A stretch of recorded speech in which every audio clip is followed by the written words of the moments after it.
cɛ min bɛ yen ko e muso murutilen don, i muso murutila a bɛ fɛ k'i janfa k'a kɔ don i ma, n'i bɛ fɛ k'o muso karaba o k'i kelen pe kanu a ka ɲɛnamaya kɔnɔ, a kana cɛ si dɔn ni i kelen tɛ. Nin kura ni aya in de b'a kɛ. I bɛ papi jɛma den 2 de ta, papi jɛma den 2, i bɛ nin sɛbɛn papi jɛma 1 kan, watawasaw bil haki. O tuma ni cɛ de bɛ fɛ ka muso karaba, cɛw e b'i tɔgɔ don haki kɔnɔna na, i b'i tɔgɔ don, i b'o datugu. Yanni ka tɔgɔ don i b'a dayɛlɛ, n'i ye tɔgɔ don i bɛ sɔrɔ ka a kafu datugu. Muso min murutilen don sisan, watawasaw bi soburu, i b'o muso tɔgɔ don soburu sɔdi kɔnɔ. N'i ye o muso tɔgɔ don a kɔnɔ, i bɛ so in fɛnɛ datugu. O tuma na o papi jɛma den 2 in, muso tɔgɔ bɛ min kɔnɔ, ni o ye laban ye, i bɛ taa dingɛ sen kɔ dagolo dɔ la, walima ba dagolo dɔ la, walima yɔrɔ sumanen dɔ la, i bɛ o papi jɛma sɔɔri ka jigin fo o dingɛ kɔnɔ, i b'a datugu. Papi jɛma tɔ kelen i bɛ n'o bila i ka so kɔnɔ. Wallahi en tant que o muso kelen sen 2 bɛ dugukolo kan, a bɛ karaba, a bolibatɔ bɛ segin ka na billahi. Wa o cogo kelen don, ni muso ye nin kɛ cɛ la, o cɛ kelen bolibatɔ wallahi o bɛ muso ɲini. I janto nin na, k'o t'i gansan ye o. Adamaden ka sababu bɛɛ bɛ kuranɛ kɔnɔ. Ne bɛ to ka nin fɔ a ye siɲɛ caman.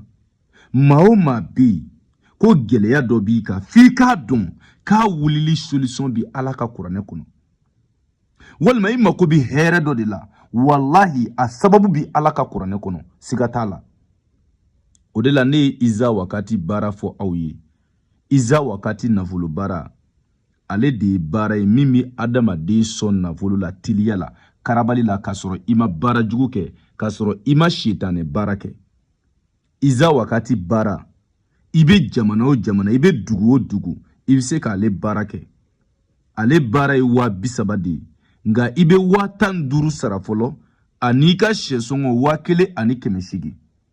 O tuma an bɛ baara kɛ, baara jaabi sɔrɔlen kɔ, i b'i ka wari tɔ sara. Iza Wakati baara bɛ kɛ nin cogoya de la. O tuma a faamu ko ɲuman Ala k'o di an bɛɛ ma, Ala k'o kɛ Ala ya bonya kama, sɔli ala rasuli.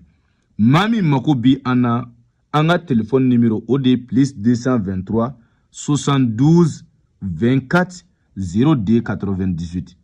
N'i y'an wele o numéro la, ni Ala sɔnna, i ni garibukɛ bɛ ɲɔgɔn sɔrɔ. O tuma hakɛto bɛ kuma kan, sɔli ala rasuli. Balimakɛ dɔ ka bonya ye, ale ye Iza Wakati baara kɛ. An ko Iza Wakati baara, i bɛ 15,000 de don, nka i bɛ 15,000 sara fɔlɔ, ani ka sɛden 3 sɔngɔ 1,800. An balimakɛ y'a ka 15,000 n'a ka sɛsɔngɔ sara. Baara ɲɛnen kɔfɛ, a tilala ka 30,000 ci garibukɛ ma tuguni. A bɛ Côte d'Ivoire de. Donc 30,000 de filɛ nin ye. I y'a faamu. Maintenant an balimakɛ komi Kulubali don, a balana sabu Kulubali ni Layidu o kɔni o ye kabako ye sa. An b'a balimakɛ an b'a fo kosɛbɛ. A bɛ Côte d'Ivoire. A bɛ Côte d'Ivoire. A ye Layidu dafa.